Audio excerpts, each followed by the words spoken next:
Today I'll be showing you how to make these adorable sushi octopuses. They work up really quick, and the best part is that it's a great introduction to doing joined rounds if you struggle with color changes.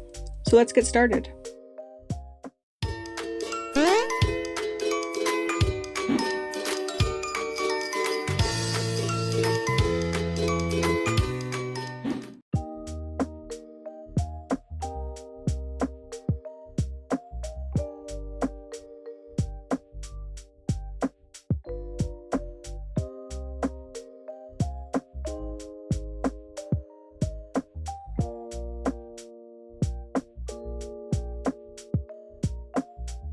So I'll be showing you how to make this one in particular, but you can totally change up the colors to make yours unique. So we're going to start with a magic ring. Color changing in a magic ring can sound a little intimidating, but it's pretty straightforward. So you're first going to start by doing 3 single crochet in orange, and in the third one you're going to stop before you do your last yarn over, and you're going to instead switch to pink.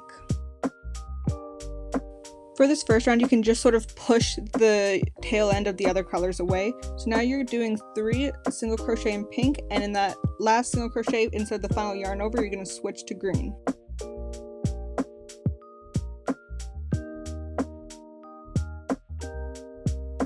Like in here, you can see me sort of just pushing the tail end of the pink away so it doesn't get in my way. And so now I'm doing 2 single crochet in green. And then in that last single crochet, I'm going to switch back to orange. You might prefer instead to just cut the orange yarn and reattach it because it can get a little confusing here. And now I'm just pulling to close the ring. You might have to use a bit of extra pressure since you did all those color changes in there, but make sure you don't pull too hard to snap the yarn.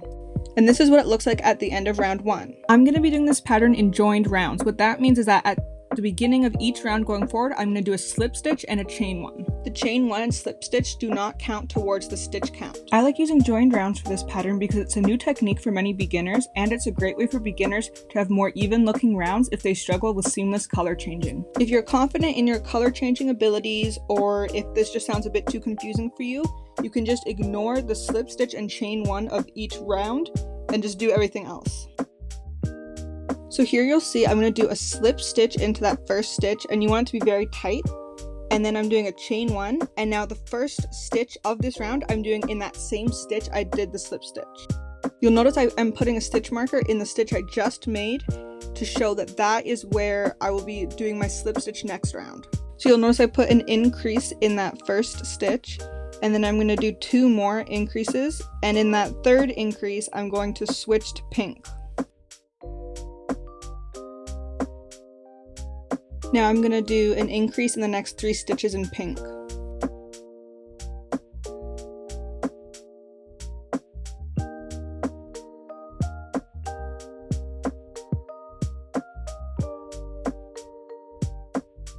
In that last increase, just as before, I'm switching now to green.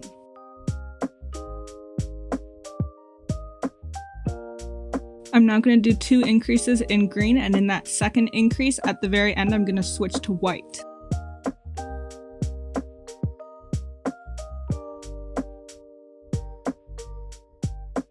So here's how things look at the end of round 2. Starting from the stitch marker, you should be able to count 16 stitches, not including the slip stitch and chain 1. You can now cut the orange, pink, and green yarn. The slip stitch, chain 1, and first stitch of this next round is going to be where that stitch marker is. So you just ignore the slip stitch and chain 1 from last round. Make sure to keep doing the slip stitch and chain 1 very tightly so it's not too visible. So as you can see, I'm going to do a slip stitch, chain 1, and single crochet in that first stitch, and then I'm adding my stitch marker. And then you're going to increase in the next stitch and continue to do single crochet and then increase all the way around.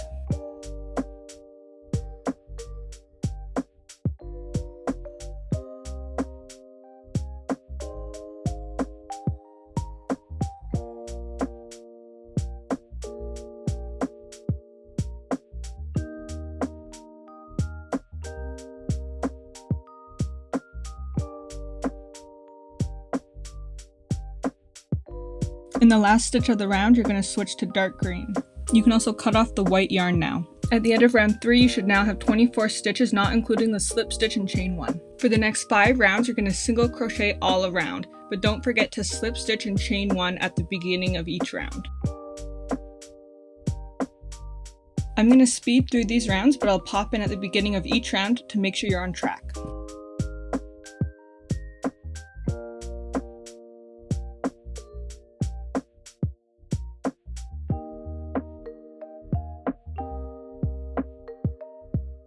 I'm now beginning round 5.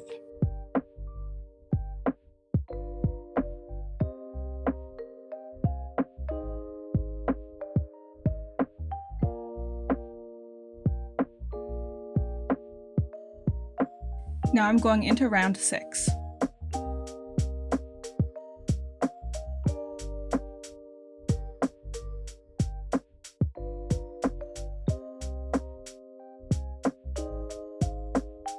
This is the start of round 7.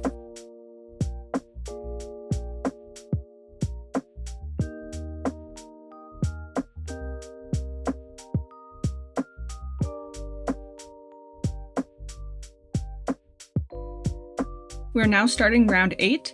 In the last single crochet of this round, you're going to switch to white.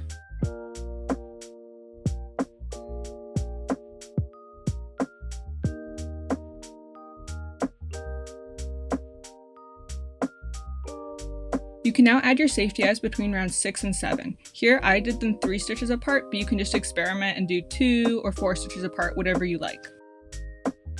We're going to start round 9, which is done totally in the back loops.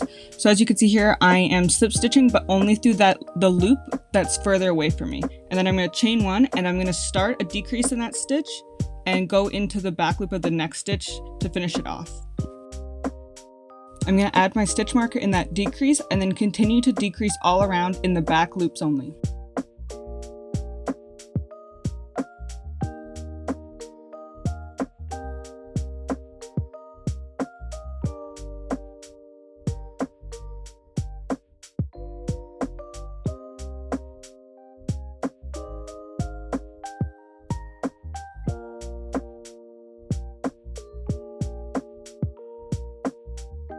In the last decrease, switch to orange.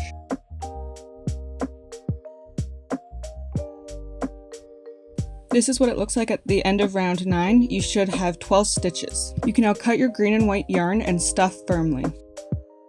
We're now starting round 10, which is going to be done in both loops as normal. So you're going to start by doing a slip stitch and chain 1, and then 2 decreases with your orange.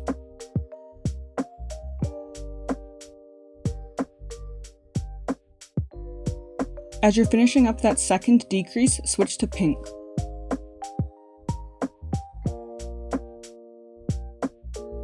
You're now going to do 2 decreases with pink.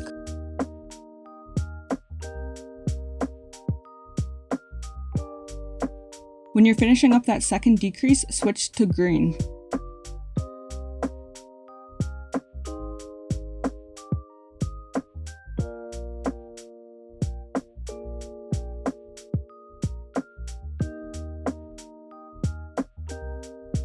You should now have 6 stitches. You can then slip stitch into that first orange stitch like you would at the beginning of a round. You can now cut the yarn. I recommend leaving a decently long tail so you can cover up any imperfections later if needed. Here I'm weaving the orange and pink yarn to the outside so that when I close the hole, I can still access it. This is optional, but like I said, then you have a bit more wiggle room if you want to fix any imperfections by covering it up with the yarn. You can now fasten off your yarn by inserting it back into your loop and pulling the tail end all the way through. If you want to add any more stuffing before closing the hole, you should do so now. To close the hole, you're going to use a needle and go through the front loop of every stitch.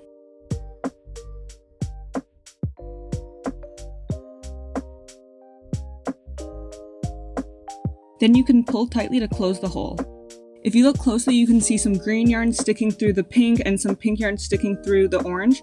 So this is where you can use those tail ends you weave to the outside to cover up those if you want.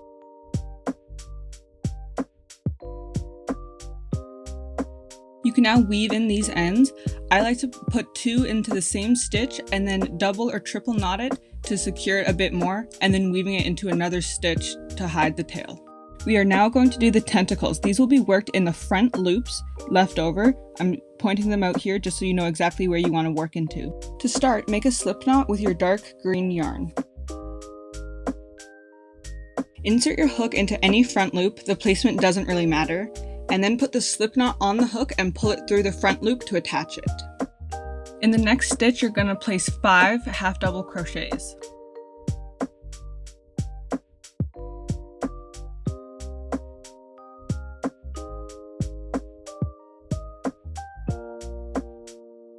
You're going to skip the next stitch, as you can see I'm doing here, and slip stitch into the one after that. You can now continue around doing 5 half double crochets in the next stitch, skipping a stitch, and then slip stitching into the next stitch.